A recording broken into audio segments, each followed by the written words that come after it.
Hello everyone, Hector Mendoza.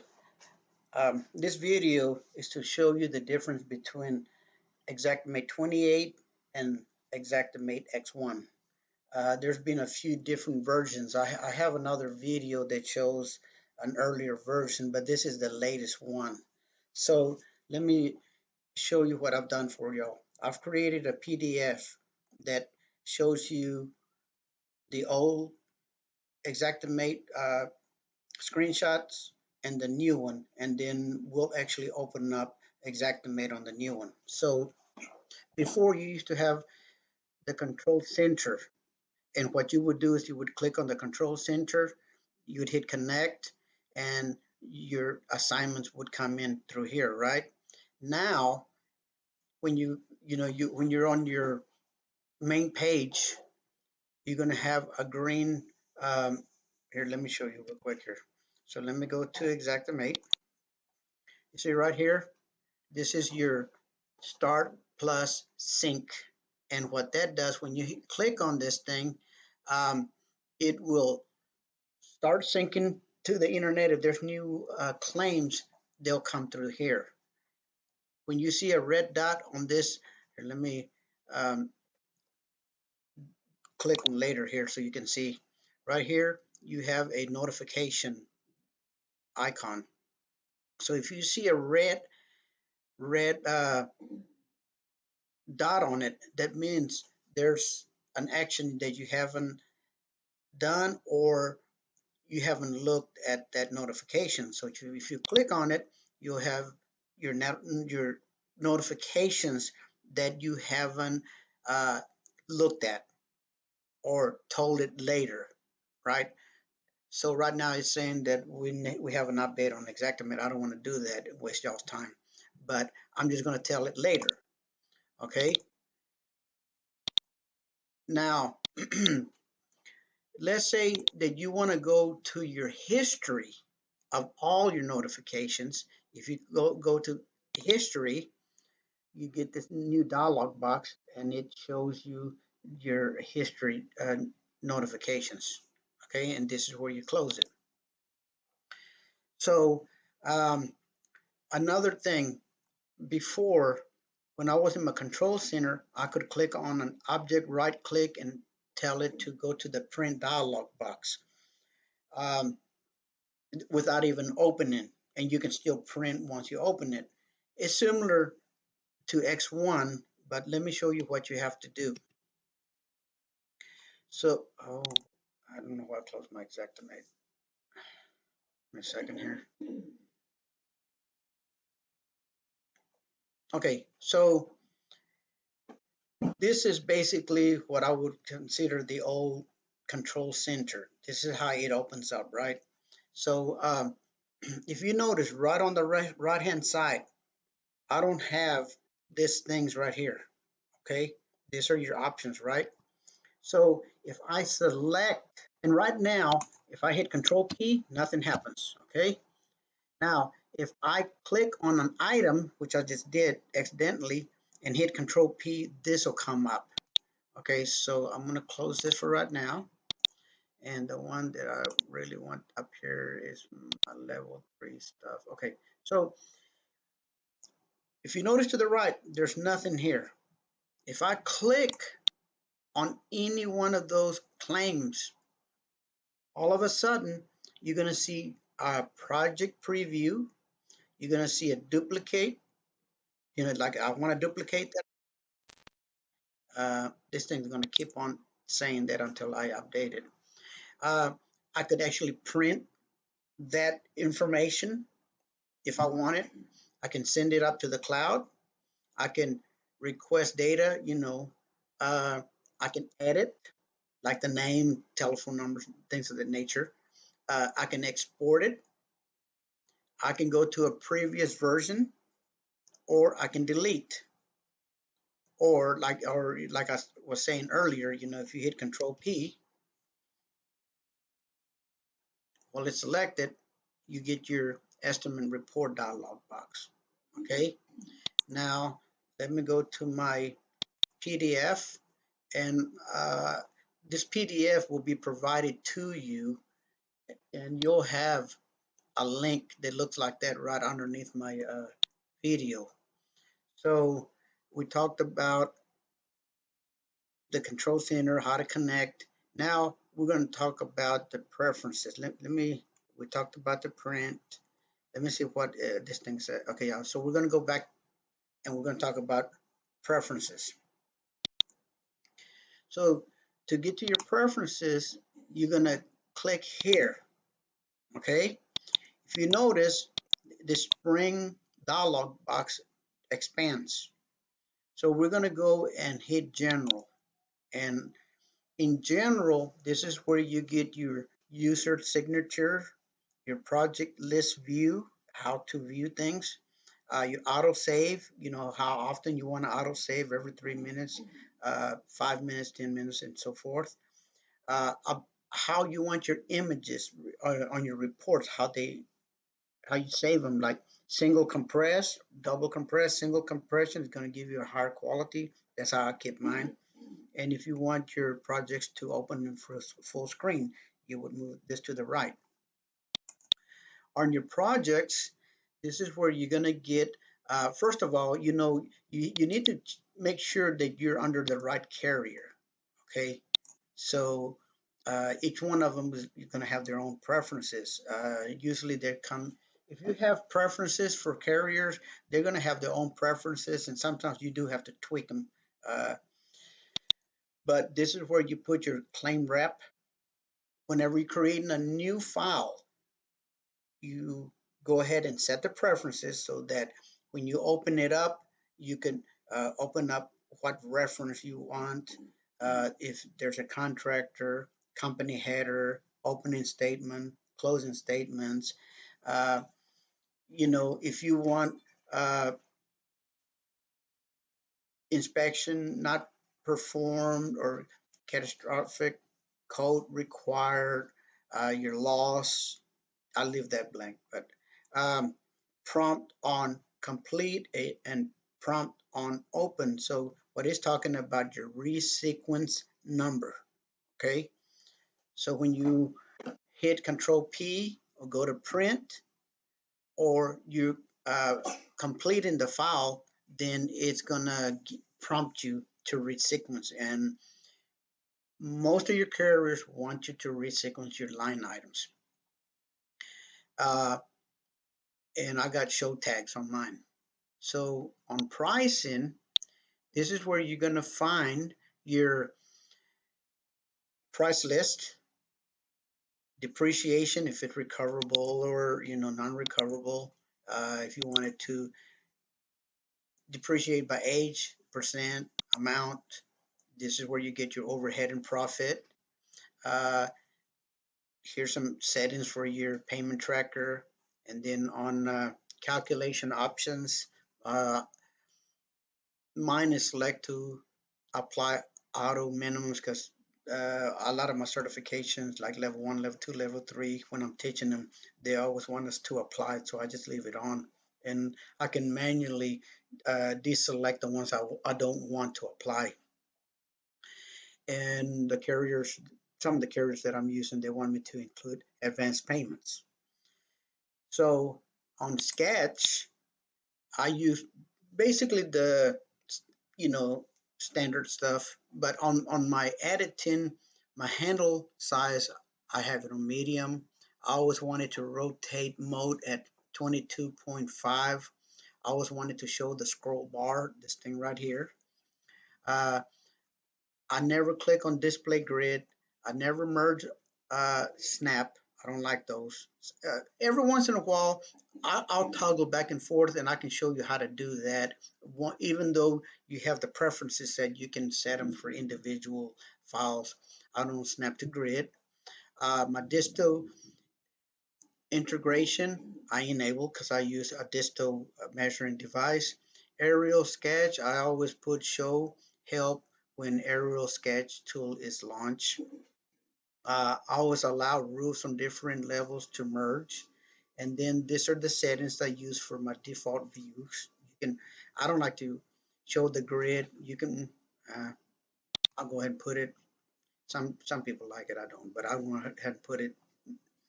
And so you just go and look at those preferences and see which ones you like. Um, and the view settings, you know, I use normal labels, both, like what it's talking about is you control M for measurement, control AL for labels. I got both of them up here without me having to hit those commands. Roof measurements, rounding, I use 1 inch. Measurement rounding, I use 1 inch. Those are like your rooms and rooms.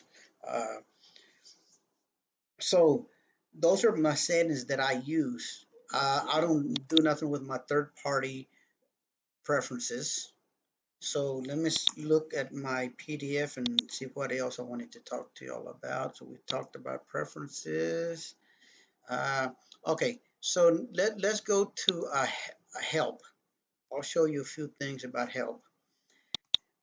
This comes in handy, especially if you're taking your exams and things of that nature, or you want to communicate with help, the desk help, right?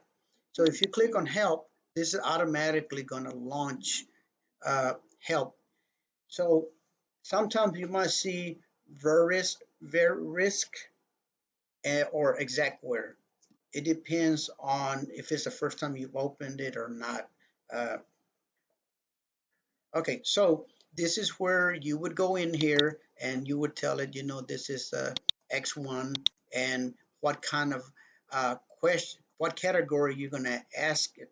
So you hit other, and then you submit the request and you can type, and somebody will uh, give you live help. Now let's go back to Xactimate. Export logos, you're not going to be using that. It's what it is. If you click on it, it's going to open up this. You can download this, and there's some logos in there. I don't know why you would use it, but I create my own logos and things of that nature, so I don't use that. Uh, let's say that you say you got your live help, but you can also ask a question.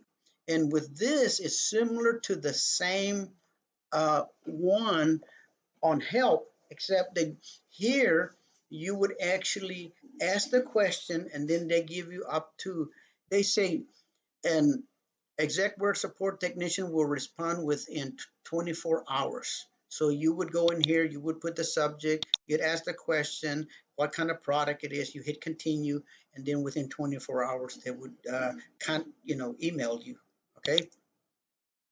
So uh, the next thing, the answer center is uh, a lot of questions that have been asked are answered right here, and you can you can even do a search for a particular question, or here's some of the questions. I mean, there's bunch of questions. You can, like I said, you can do a search and it'll find let's say um, roof. You want to know something about roofs. If there was a question asked about roofs, then it's going to give you a list. There's like 19 pages of it, right? Or let's say you want to missing walls. You want to learn something about missing walls. Hit missing walls, and then it's going to give you trip and tips and how to do things of that nature. Okay, so uh, support history. So let's say that you had talked to them in the past and you could you they gave you some instructions and you didn't write it down or you didn't copy. Always copy and paste on a Word document and then save it for later. So right now you see how it only shows three. You can click on all questions and it's going to give you a list of uh, of every question you've had. Let me see how far they go. This one, it goes all the way up to 2017. See, that was the last. So let's say that I want to know what I talked to them. Uh, like you see right here, I couldn't access my level 3. So if I click here, it's going to show me all the conversations we had back and forth and how we resolved the problem. So I think it's pretty cool that they have it right here in the tip of your fingers. You can also go to help documentation, which is a PDF that helps you on how to create or how to start a new claim. You can even save this PDF. See, right now it just downloaded this PDF, and you can save it to your hard drive. It tells you how to get started. It's going to give you a bunch of different, uh, how to create a new project. You click on it, and goes, it tells you launch this, it gives you the instructions.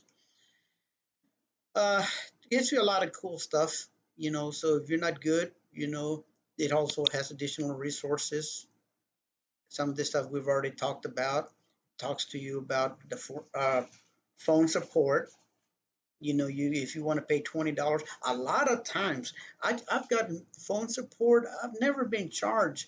They usually are pretty good about not charging me. I think it's because normally I answer the questions I ask are real. Sometimes they don't even know the answers, so they usually don't charge me. You will be put on hold. They always say, "Hey, can you give me 4 or 5 minutes?" And it's gonna take them about 4 or 5 minutes if you're asking the questions I'm asking. Okay, so now about Xactimate. So when somebody asks you for your Xactware address, or they want to know what your product number is, then this is where you would get that information. Now, let's say that you were taking a test, and like level 1, level 2, level 3, or you had online training that you paid for without having to save your uh,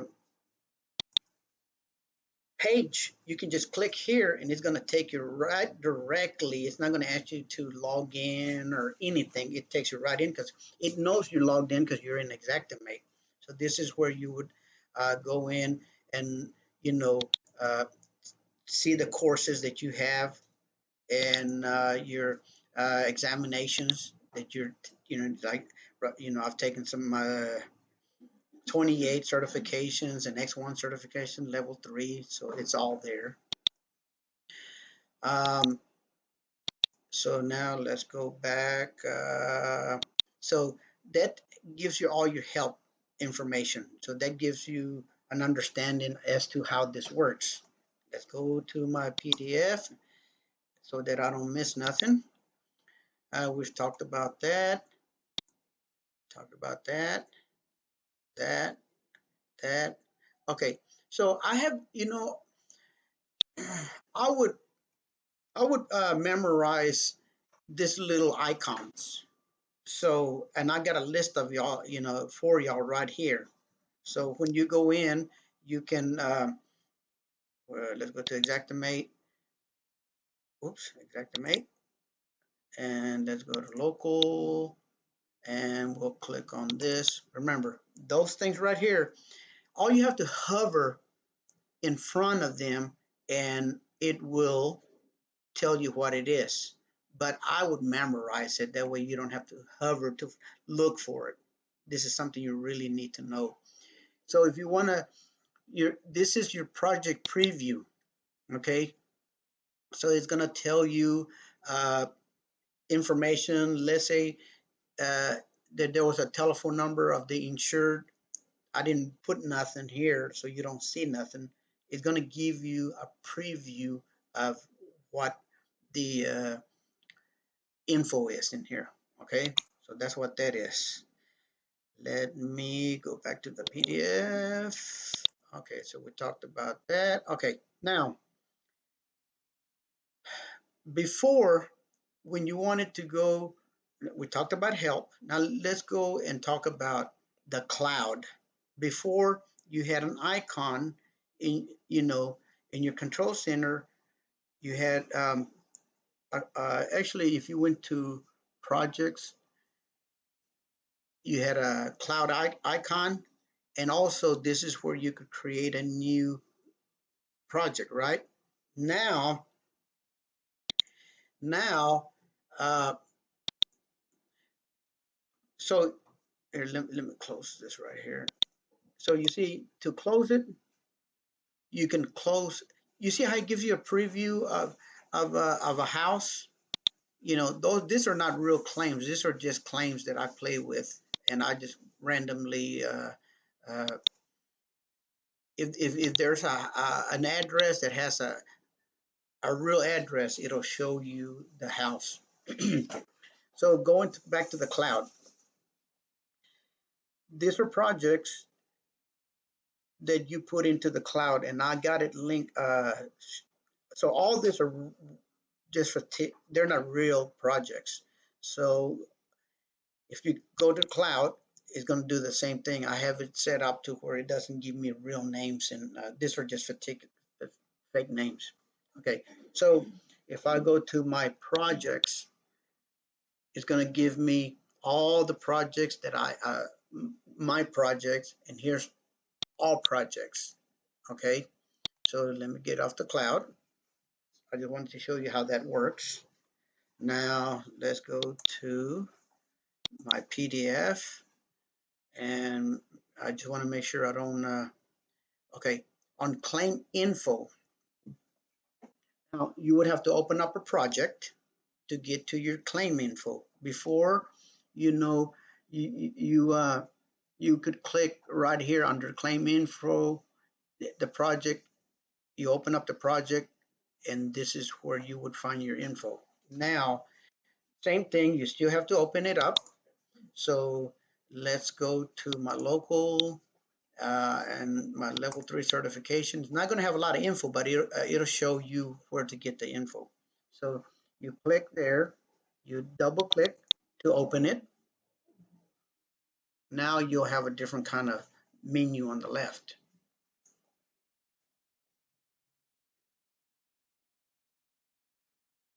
Okay, so here, this is where you get your claim info.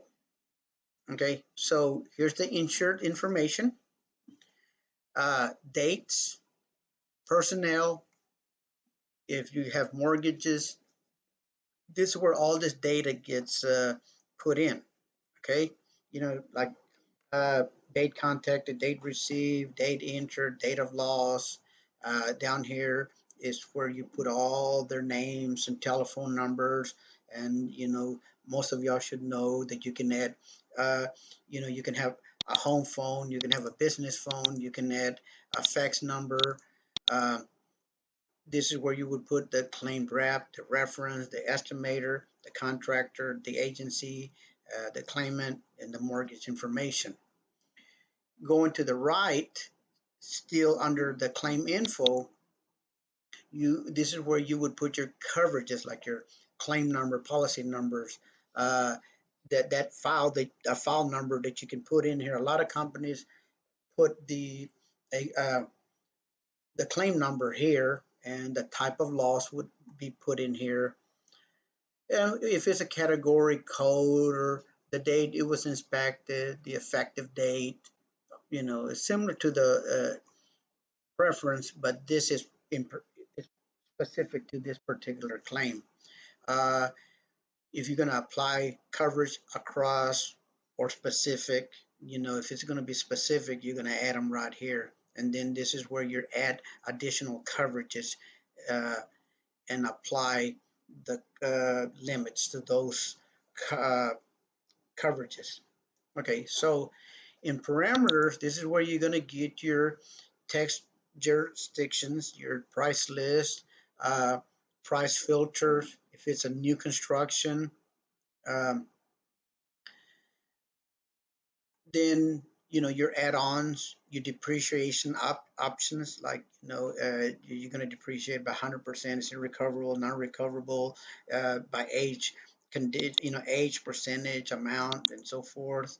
Uh, this is where you put your overhead and profit, if it's cumulative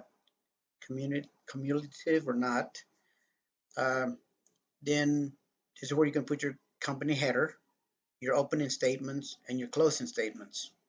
So now let's go to your estimates.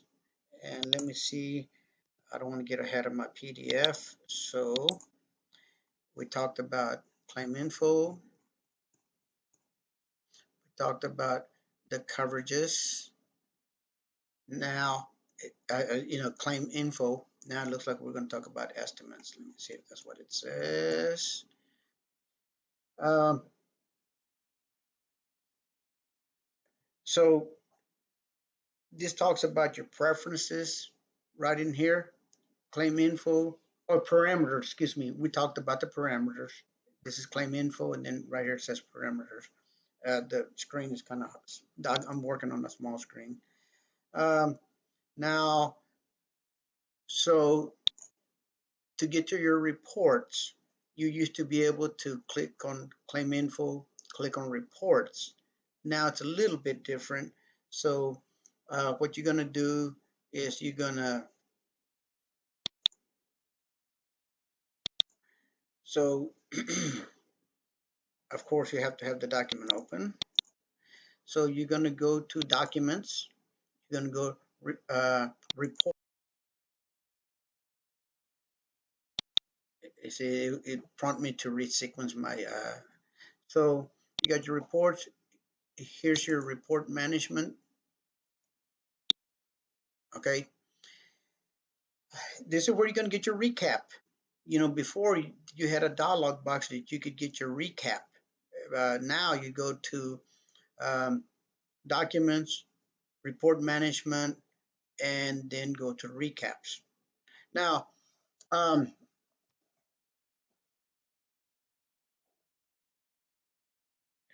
lost my plane. Okay, so this is where you're going to get your forms.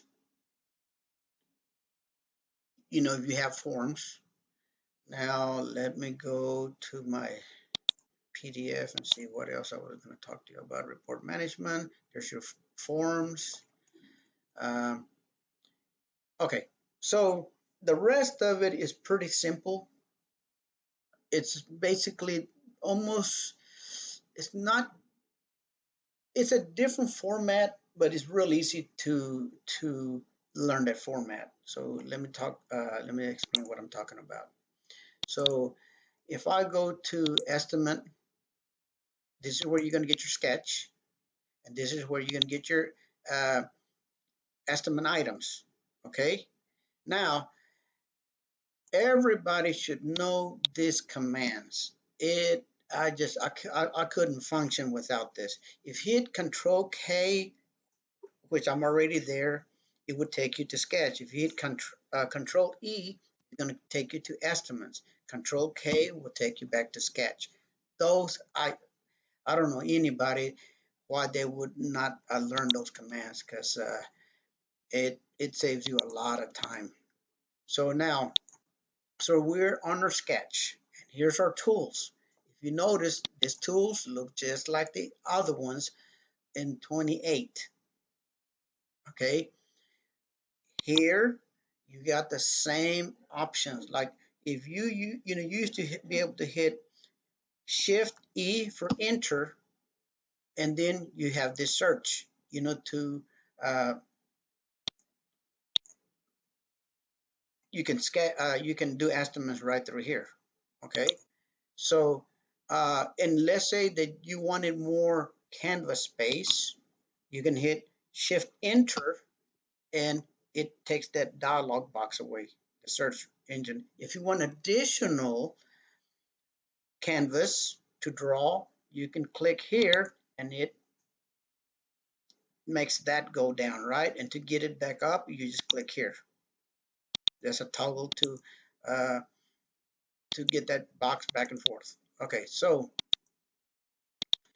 now in your tools, this is where you get your room, walls, roof, sketch, deck, fence, doorways, windows, missing walls, snap lines, break, vertex. This is where you would flip, rotate. Of course, you have to have something selected to get this boxes, where you would rotate, do your vertex, flip, vertical, your orientation options, and your floor orientations. This is where you would put your blocks, your lines, your area, and your points. Okay, this also is where you would copy from underlay. In other words, if you were on a second elevation and I wanted to copy this here, you would click here, and all you have to do is click there, and it'll copy it. So I'm gonna hit Control Z because that's not I don't need it. So that covers that, and you have your options. You know, we talked about preferences earlier. They're specific to any. Once you change your preferences, it'll affect any claims that you create after that date that you make the changes. Here, you can change some of those preferences right here for specific to this particular claim. So I'm not going to go over all those. We already went over all those preferences. Um, this is where you would import underlay. Let's say you wanted to draw an elevation or a roof, and I have a lot of videos that explain how to do all of this. This is where you would have all your templates that you already have. These are templates that I've moved from computer to computer. This is where you can set up your macros. You can export, import things here. Um, and you have, we talked about on your preferences about your general rounding. I remember I keep one, and the font size of your you know like you see right now, see how we don't have any labels. If I hit shift L, that gives me my labels, right? Shift M is going to give me my measurements. Shift M will give me my measurements. And for some reason I had turned it off, but all I have to do is hit shift M. Okay, so you can see your view screens, load screens. There's load views, save views. I have a video about those. Those are pretty cool. I use those uh, because of how I do my annotations. I save views, and then I can delete some of, because you don't want a bunch of annotations because it gets real cumbersome. But you can create some, save the view, delete them, create a new one with new views, annotations. It kind of it makes your claim a little clean. uh, this is where you get your aerial sketch, uh, where you get your scope where uh, exact scope, and this is where you're going to get your annotations. Okay, so um, that's the sketching part. So let me see here. Now, what else would we talk about? Options, and I'll talk about each one of those different. On this PDF, um, I have the old version and the new version. So if you're used to it, looking at it down here, you can see the difference between both of those. See, uh, you know, on your photos. So let's go to your photos, and don't, if you switch over, don't forget to change your settings. For instance, this is where you get your settings. See, export with annotations. If you don't click on that, all the annotations you do and you export it, they're not going to show up. There's another place you have to also make sure it's selected, but uh, you always want to make sure you put your name for taken by, unless if you don't want nobody to know who's doing it, but they're going to require it. When you're drawing, this is where you would set your preferences, like what color stroke you want, the thickness of the borders. I got mine set just like this. Okay, so that's basically all there is. Uh, so you can renumber. Let's say you have a bunch of photos and you move them around, then the numbers are going to be all wacky, right? You want to renumber them. Just like when you do resequencing, you want to renumber your photos. That's real important to stay organized. Now, I talked about photos. Uh, your estimate, when you go into your estimate, it's similar to the other one, to 28. So let's go to estimate. What's a control key? Control E, right? Now you got your estimate. So this kind of looks the same. There's not that much difference here. Here's your estimate items, your components, your, supporting events, your labor minimums, labor summaries. So that estimate there really didn't change a lot. So I'm not going to go over too much about that. Um, Let me look at my PDF again and see what else.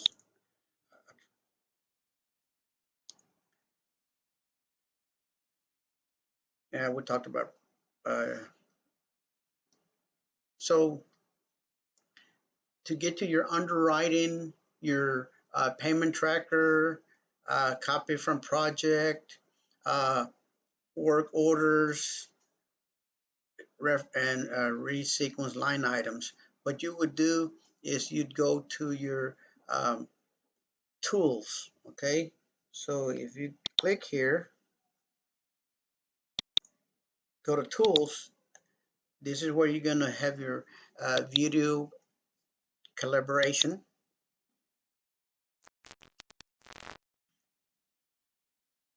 Here's your vendor exchange, underwriting checklist, payment tracker,